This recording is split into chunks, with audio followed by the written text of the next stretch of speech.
오늘은 성탄절을 바로 하루 앞둔 주일입니다. 지난 주간 동안 최강 한파를 경험하면서 많이 힘드셨을 텐데 또 이 자리에 나오신 걸 보니까 잘 이겨내신 것 같습니다. 눈도 한 2차례 정도 내렸던 것 같아요. 겨울 같다라는 느낌이 드는 주간을 보낸 것 같습니다. 이번 성탄절은 한겨울에 맞는 성탄절이 될 것 같습니다. 예전에 제가 말레이시아로 부임을 하던 해가 12월 한 중순경에 말레이시아를 부임했는데, 대한민국은 이제 겨울에 한복판에 접어들었는데 말레이시아에 딱 내려보니까 후끈후끈한 그 뜨거운 열풍이 느껴지면서 이게 어딘가 이런 생각이 들었던 기억이 납니다. 예배당에 도착했더니 성탄 장식을 많이 해서 아주 멋지게 장식이 되어 있는데, 느낌은 땀이 뻘뻘 흐르는 그런 여름에 맞는 성탄절이라 굉장히 낯선 느낌을 받았던 기억이 납니다.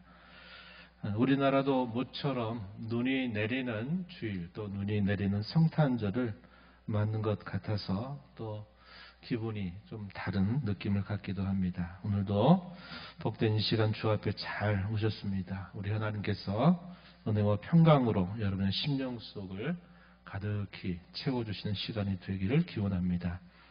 성탄절을 하루 앞두고 이사야 선지자의 예언을 오늘 함께 살펴보면서 우리에게 그리스도의 탄생을 통해서 우리에게 주신 은혜가 무엇인가를 다시 한번 되새기면서 우리의 마음을 새롭게 하고 또 성탄을 준비하는 시간이 되기를 바랍니다. 오늘도 말씀과 함께 역사하시는 성령께서 우리 심령을 감화하시고 말씀의 은혜로 깨닫게 하시고 또 우리를 새롭게 하시는 귀한 시간이 되기를 바랍니다.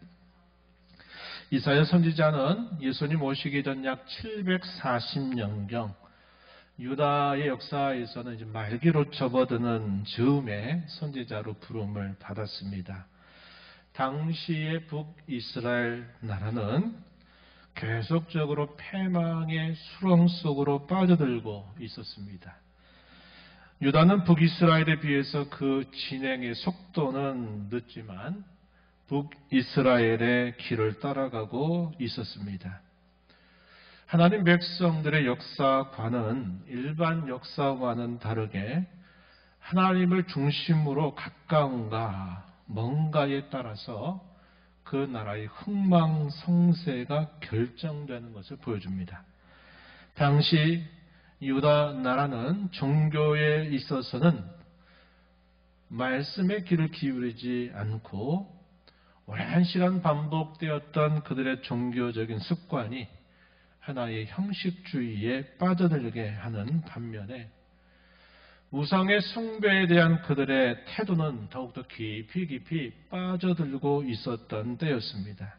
하나님은 이사야 선지자를 통해서 그들의 죄악상에 대하여 그리고 그들에게 닥치게 될 심판을 경고하는 말씀을 주십니다. 오늘 우리가 읽은 본문 앞에 기록된 이사야서 8장 16절 이하에서도 그러한 분위기를 확인할 수 있습니다. 이사야서 8장 16절 이하 한번 여러분 말씀 한번 보세요. 너는 증거의 말씀을 싸매며 율법을 내 제자들 가운데서 봉함하라. 이제 야곱의 집에 대하여 얼굴을 가리시는 여호와를 나는 기다리며 그를 바라보리라. 보라 나와 및 여호와께서 내게 주신 자녀들이 이스라엘 중에 징조와 예표가 되었나니 이는 시온산에 계신 만군의 여호와께로 말미암은 것이니라. 이사야 선지자에게는 2명의 아들이 소개가 있었는데요. 이사야서 7장 3절 말씀에 보면은 스알 야수비라 부르는 아들이 있었습니다. 그 아들의 이름의 뜻은 남은 자가 돌아올 것이다 라는 그런 뜻을 담은 이름입니다. 이것은 하나님께서 자기 백성들에게 장차 행해 주실 은혜에 대하여 그 아들을 통해서 들려주시는 말씀이었어요. 또 한 명의 아들이 등장합니다. 8장 3절입니다. 여기 보면 마헬 살랄 하스바스라고 하는 아들이에요. 이 이름의 뜻이 뭐냐 하니까 속히 노략을 당한다라는 뜻을 가지고 있는 이름이었습니다. 노략당한다. 속히 노략당한다. 이게 무슨 말입니까? 이방의 나라에 의해서 급하게 노략을 당해서 큰 어려움을 겪게 될 것을 예고해 주는 그런 뜻이죠. 그래서 이사야 선지자 이 두 아들의 이름은 그냥 개인적으로 주어진 이름이 아니라 하나님께서 당시 자기 백성들에게 들려주시는 예언을 담고 있는 이름들이었다 하는 것입니다.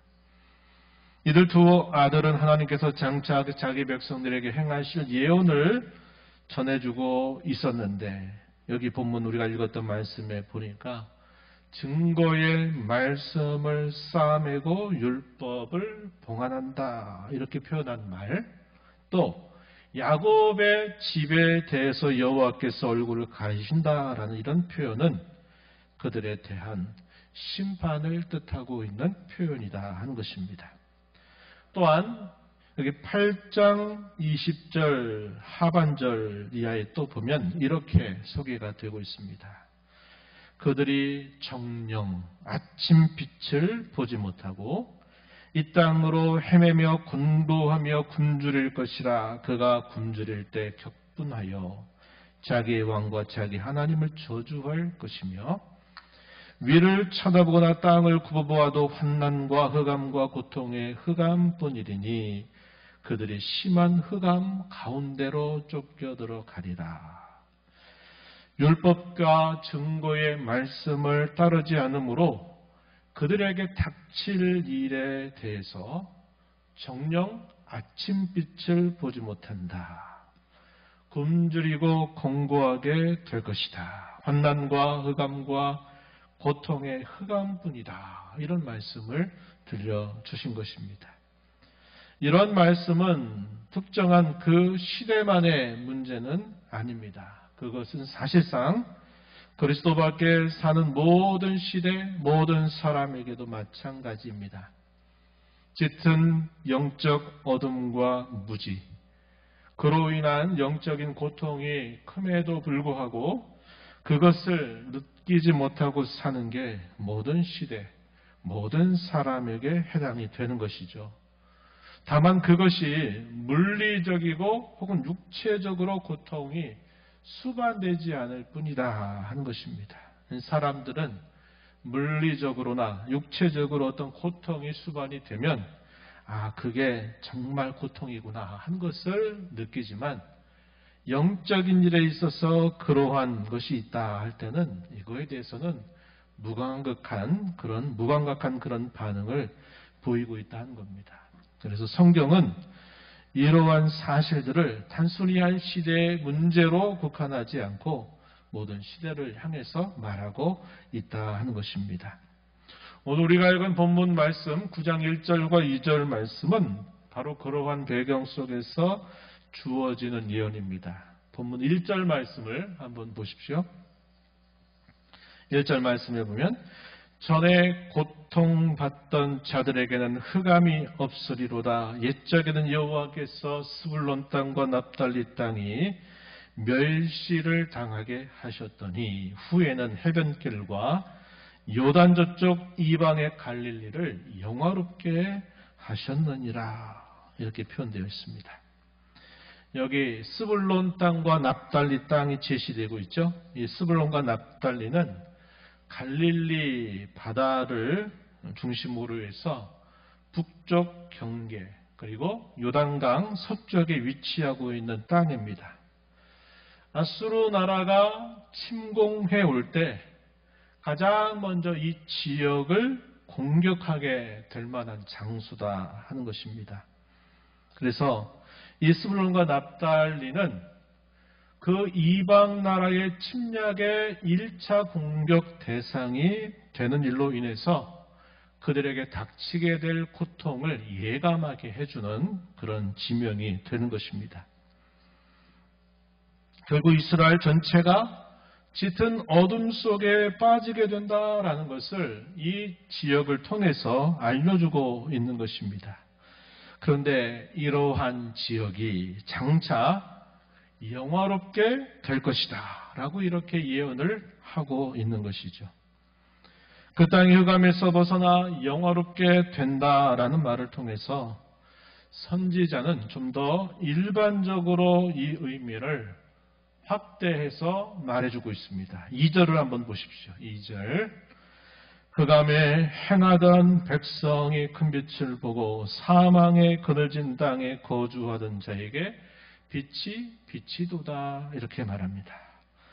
1절은 스불론 땅과 납달리 땅을 하나의 대표적인 장소로, 특정한 장소로 이야기하면서 그 땅이 대적들에 의해서 고통을 당하게 될 텐데 장차 그 땅이 영화롭게 된다 예언했던 이 말씀을 일반화시켜서 흑암에 행하던 백성이 큰 빛을 보게 되고 사망의 그늘진 땅에 거주하던 자에게 빛이 비칠 것이다 이렇게 예언하고 있는 것이죠. 흑암에 행하던 백성의 큰 빛이 임하고 사망의 그늘진 땅에 거주하던 사람에게 생명의 빛이 비친다. 이 예언의 의미는 하나님의 백성 전체에게 임하게 될 은혜를 뜻해 주고 있습니다. 그러한 결정적인 변화가 바로 메시아가 오셔서 이루신다라는 사실을 선지자 이사야는 예언을 하고 있는 것입니다. 그러면 그 예언을 어떠한 방법으로 혹은 어떠한 과정들을 통해서 이루실 것인가? 그 내용들을 순서를 따라서 우리는 다음과 같이 몇 가지로 나누어 생각해 볼 수 있다는 겁니다. 가장 먼저 메시아께서 오셔야 한다는 사실이죠. 이것에 대해서 우리가 읽은 본문 뒤로 가서 이사야서 9장 6절과 7절 말씀을 한번 보십시오. 여기 보면 너무나 유명한 구절입니다. 우리 함께 이 말씀을 함께 읽어봅니다. 6절 7절입니다. 이는 한 아기가 우리에게 낳고 한 아들을 우리에게 주신 바 되었는데 그의 어깨에는 정사를 메었고 그의 이름은 기묘자라 모사라 전능하신 하나님이라 영존하시는 아버지라 평강의 왕이라 할 것입니다. 그 정사와 평강의 더함이 무궁하며 또 다윗의 왕좌와 그의 나라에 군림하여 그 나라를 굳게 세우고 지금 이후로 영원히 정의와 공의로 그것을 보존하실 것이라.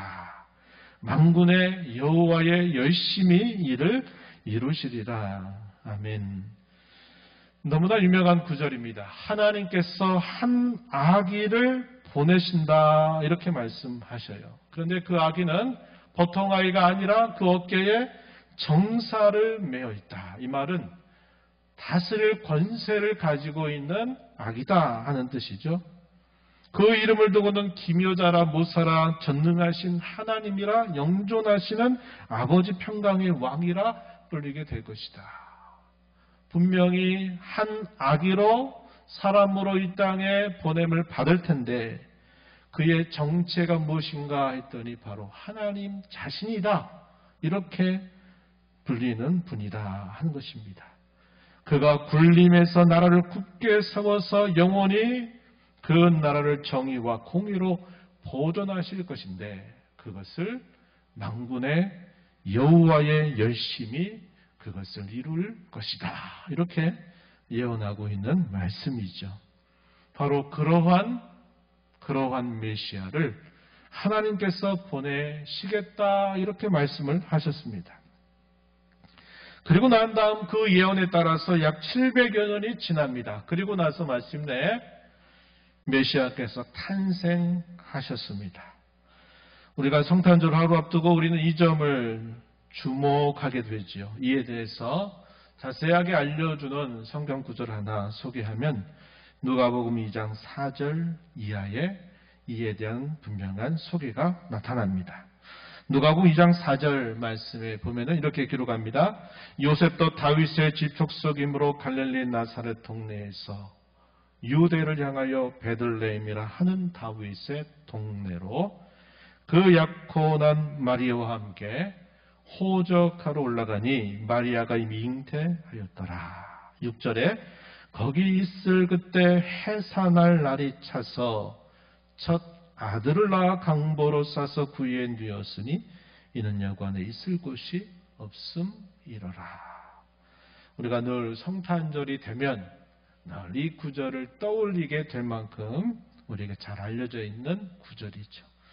그 약속된 메시아가 다윗의 동네인 베들레헴에서 그가 태어나고 그가 그곳에서 이제 메시아로서 첫 시작을 하게 된 사실을 성경은 분명한 사실로 우리에게 가르쳐주고 있는 것이죠.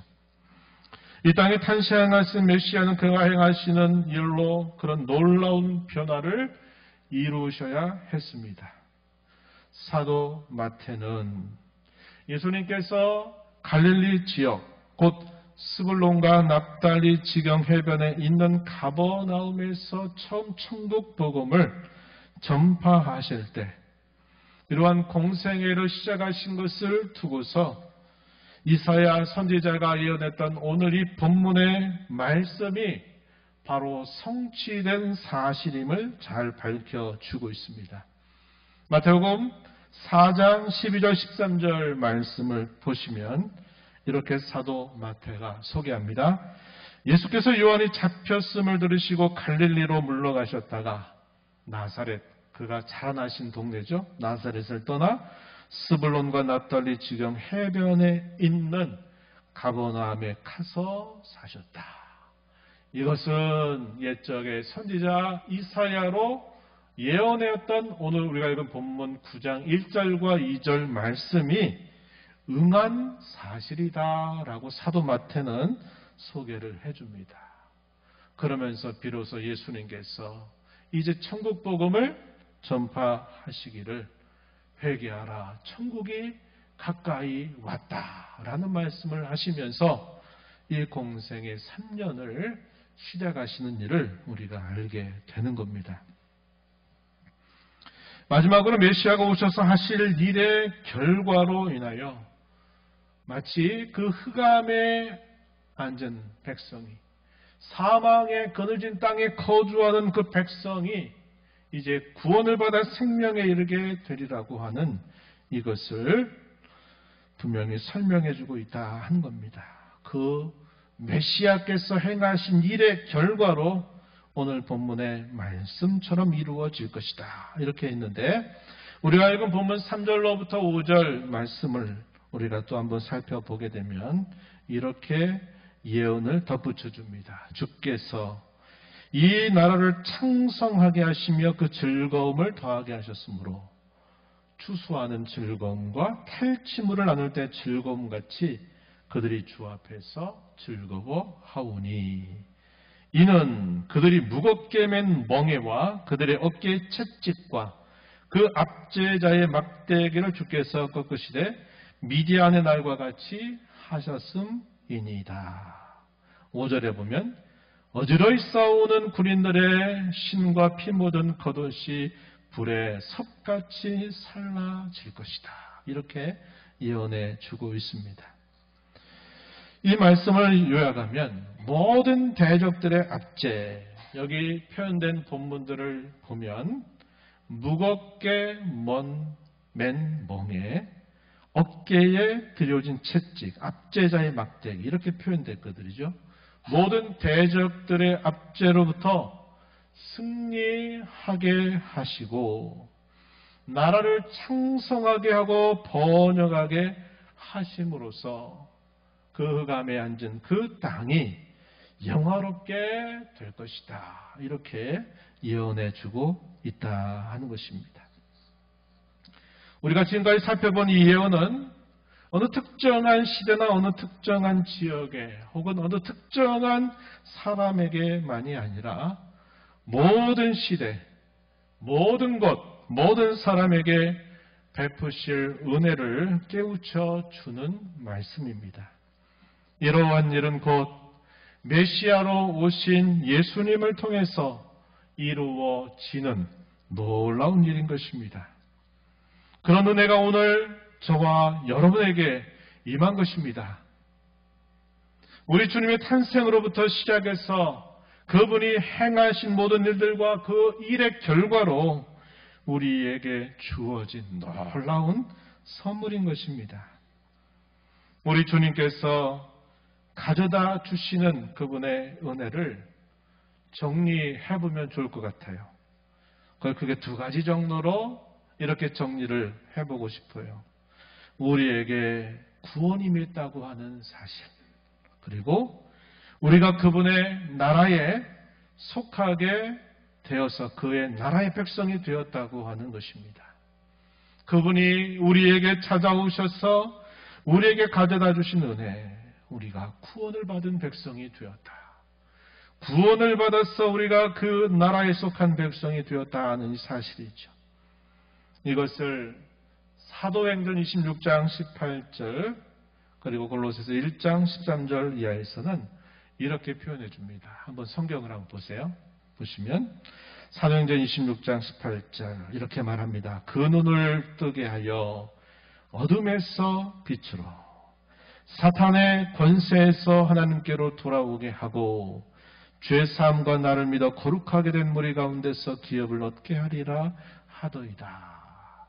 이게 누구의 말이냐면 당시의 왕 앞에서, 총독 앞에서 바울 사도 자신이 어떻게 변화되었는가에 대한 간증 겸 고백을 담아 그것으로 복음을 전하는 사도 바울의 메시지였습니다. 나도 몰랐던 때는 나도 교회를 잔해하고 박해하는 원수였는데 그분께서 내게 찾아오셔서 내 가려진 눈을 뜨게 하시게 되면서 내가 어둠 속에서 빛으로 옮겨졌고 사탄의 권세 아래 있던 내가 하나님께로 돌아오게 되었다고 말하는 것입니다. 이게 바울 사도의 간증이면서 그가 전한 메시지의 핵심이었다 하는 것입니다. 골로새서 1장 13절과 14절에서는 또 이렇게 표현합니다. 그가 우리를 흑암의 권세에서 건져내사 그의 사랑의 아들의 나라로 옮기셨으니 그 아들 안에서 우리가 속량 곧 죄 사함을 얻었도다. 이렇게 표현을 했습니다. 예수님께서 이 땅에 탄생하셔서 그가 하신 일련의 모든 일들을 통해서 우리에게 가져다 주신 은혜를 우리를 어둠에서 빛으로 옮겨주셨다. 즉 어둠 가운데 살던 우리를 구원하여 생명에 이르게 하셨다. 그리고 흑암의 권세 아래 흑암의 나라 아래 살았던 우리를 생명의 나라 그의 하나님 나라의 백성으로 우리를 옮겨주셨다라고 이렇게 말해주고 있는 것입니다. 이 두 가지를 좀 더 생각해 보면 더 풍부해질 것 같아요. 먼저 우리가 그리스도로 말미암아 구원받았다고 하는 이 사실, 이게 참 놀라운 하나님의 은혜임에도 불구하고 우리가 이런 말들을 늘 듣고 또 듣고 하다 보니까 이 타성에 젖는 말로 받아들여서 이걸 별것 아닌 것처럼 우리가 생각하게 될 때가 많다는 겁니다. 저와 여러분이 어떤 상태에 있다가 구원을 받았다고 말합니까? 성경은 죄와 비참한 상태에 있다가 본질상 하나님의 진노 아래 있다가 거기에서부터 건짐을 받았다고 가르쳐 줍니다. 에베소서 2장 1절 이하의 이 사실을 우리에게 잘 알려줍니다. 제가 여러분들에게 좀 소개해 볼게요. 에베소서 2장 1절 그는 허물과 죄로 죽었던 너희를 살리셨도다. 3절로 가면 전에는 그들이 그리스도 바깥에 있을 때를 말합니다. 전에는 우리도 다 그 가운데서 우리 육체의 욕심을 따라 지내며 육체와 마음에 원하는 것을 하여 다른 이들과 같이 본질상 진노의 자녀이었더니 이렇게 말합니다. 그러나 큰 변화가 일어났다는 거죠. 4절 이하에 보면 긍휼이 풍성하신 하나님이 우리를 사랑하신 그 큰 사랑을 인하여 허물로 죽은 우리를 그리스도와 함께 살리셨다. 6절 가면 또 함께 일으켜서 그리스도 안에서 함께 하늘에 앉혀주셨다. 이렇게 말하고 있는 겁니다.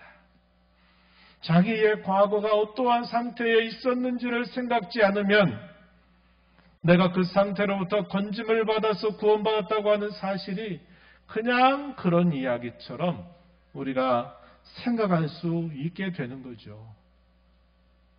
그래서 우리는 물어야 돼요.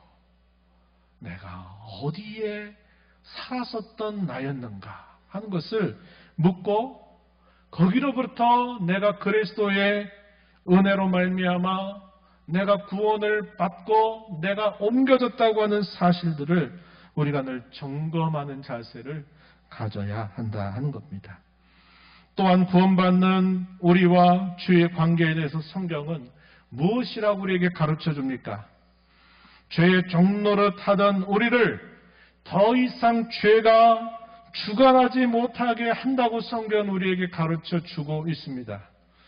로마서 6장 14절 이하의 말씀입니다. 한번 성경 보시고 우리 함께 이 말씀을 함께 우리 읽어보겠습니다. 로마서 6장 14절 15절입니다.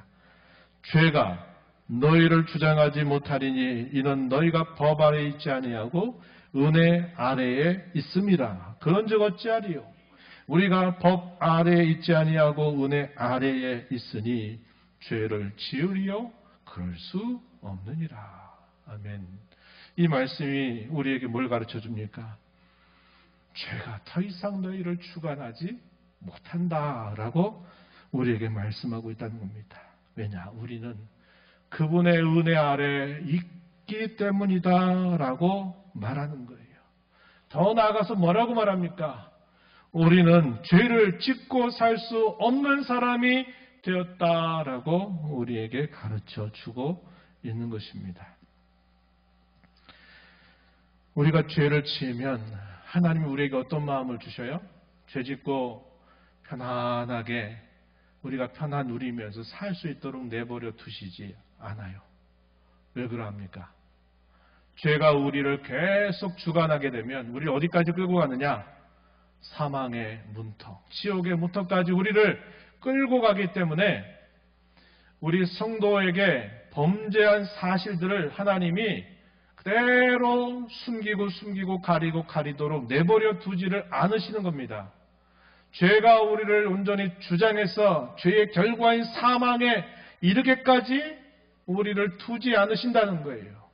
우리의 양심에 불편한 마음을 주셔서 우리의 마음에 평안치 못한 마음을 주셔서 우리로 하여금 내가 하나님 앞에 죄를 범했구나.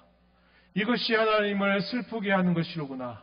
이것이 내 마음을 또 안타깝게 하는구나 하는 사실들을 우리에게 계속 기억나게 하고 우리를 생각나게 하면서 우리로 하여금 그 죄를 고백하게 만들고 우리로 하여금 그 죄를 하나님께 용서를 구하게 만들어서 우리의 마음을 죄로부터 깨끗하게 하시고 그 죄가 우리를 주관하지 못하도록 끊임없이 우리를 이끌어 주신다 하는 겁니다.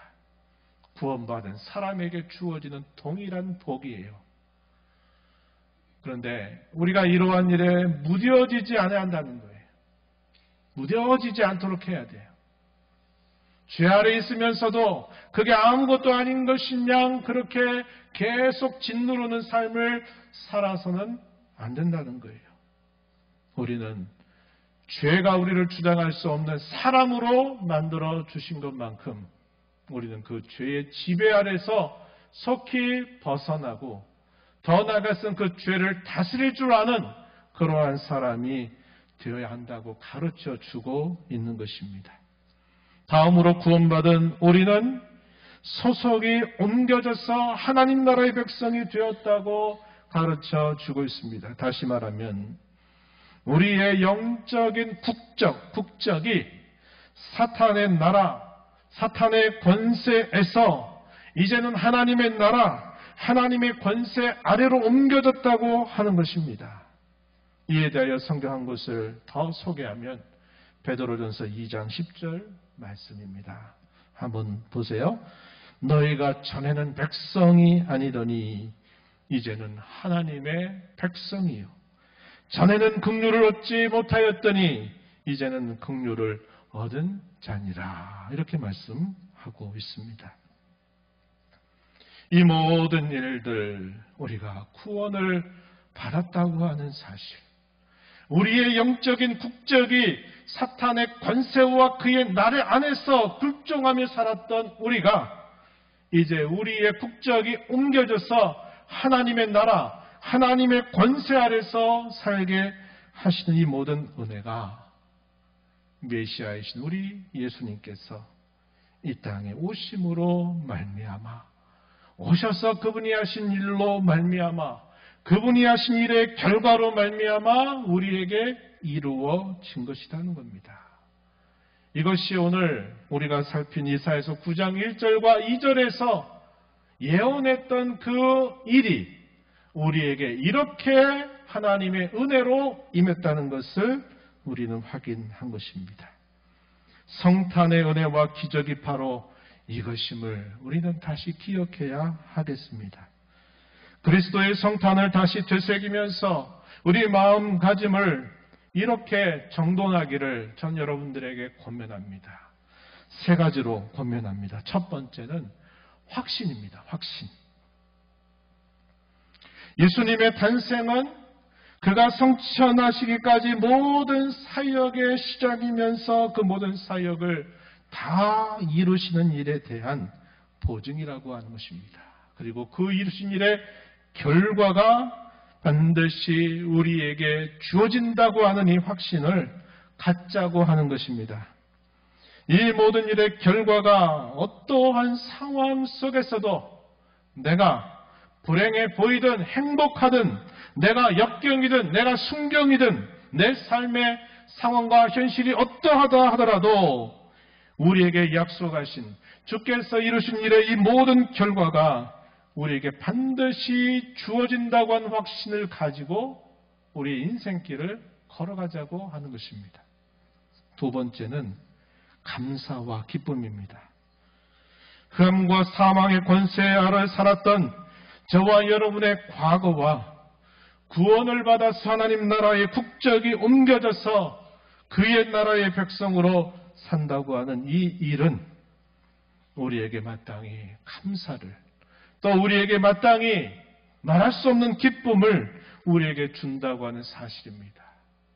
신앙생활하면서 이러한 감사와 기쁨이 사라졌다면, 내가 어디에서부터 이러한 사실들이 사라지게 되었는지를 점검하고 성탄을 맞으면서 다시 마음 속에 이러한 감사와 기쁨이 저와 여러분의 마음 속에 깊은 곳으로부터 다시 흘러넘치는, 회복되는 귀한 시간이 되기를 바라는 것입니다. 마지막으로 우리의 내일을 바라보자고 하는 것입니다.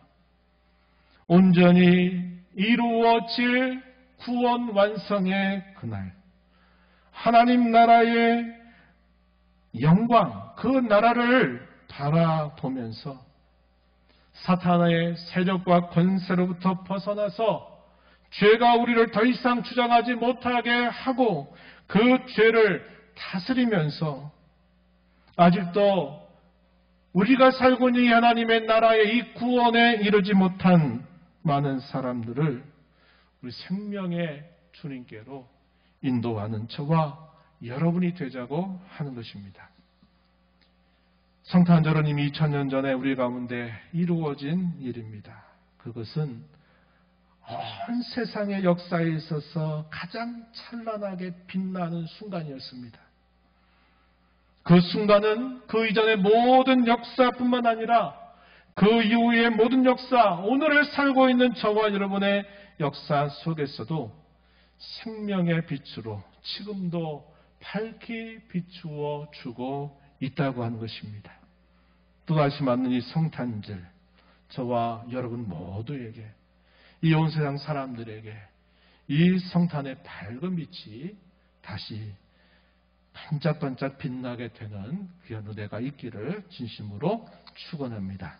하나님 아버지 감사합니다. 오늘 저희들을 불러주셔서 흑암에 살던 백성에게, 사망에 그늘진 땅의 백성에게, 살던 백성에게 큰 빛이 임하고 생명의 빛이 임하게 되리라고 하는 예언대로 이 땅에 예수님을 보내주셔서 죄와 비참 가운데 살았던 저희의 인생을 생명의 빛으로 옮겨주셔서 놀라운 구원의 은혜를 입게 하실 뿐만 아니라 사탄의 권세와 사탄의 나라에 굴종하며 살았던 저희들을 하나님의 나라의 시민으로, 하나님 나라의 백성으로 옮겨주신 그 은혜가 우리 예수님 때문에 저에게 임한 줄 다시 한번 깨닫게 하심을 감사합니다. 확신 갖고 살게 하옵시고 감사와 기쁨을 회복하여 늘 이러한 마음으로 주님을 섬기게 하옵시고 내일을 어떻게 살 것인가를 잘 점검해서 한 해의 끝자락 또 새로운 한 해를 맞이하는 저희의 마음이 하나님 앞에 잘 준비돼서 주께 영광이 되도록 인도하여 주옵소서. 예수님 이름으로 기도하옵나이다. 아멘.